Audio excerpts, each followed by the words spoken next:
ako sa pool. Ayan guys, kasi nag-request si Kylie na mag-pool siya. So, nandito ako guys. Nandyan siya. Yun. Hindi ko pwede ipakita. So, thank you so much guys sa iyong walang sawang support.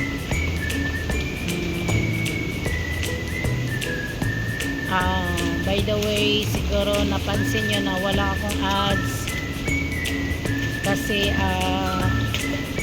at saka yung membership kasi may email si Lolo kasi sa akin na mag-renew ng tax, tapos ini-ignore ko muna kasi sa isip-isip ko wala pa akong ganang magbuting-ting sa phone. 6 na email na pala ang sinisend niya sa akin. Ayan, tuloy kinuha yung ko, pero naka-standby lang, wala naman akong violation. Ang lang na i-renew ko lang yung tax.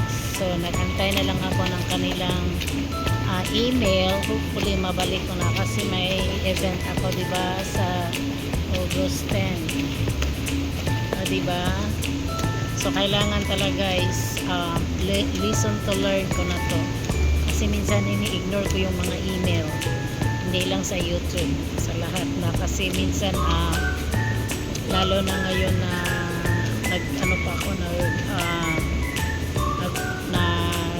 nagpapagaling pa, diba? So ayun na nga. So kailangan talaga is pag may email si Lolo, alert tayo, hindi i-ignore, kasi yan ang nangyari sa akin, hindi ko pinansin. Diba? So maraming salamat nga pala sa mga nanalo sa aking singtonado. Sa aking singtonado ang ingay ni Kylie.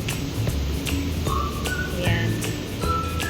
So kita-kits tayo next month sa aking next event. Thank you so much nga pala sa mga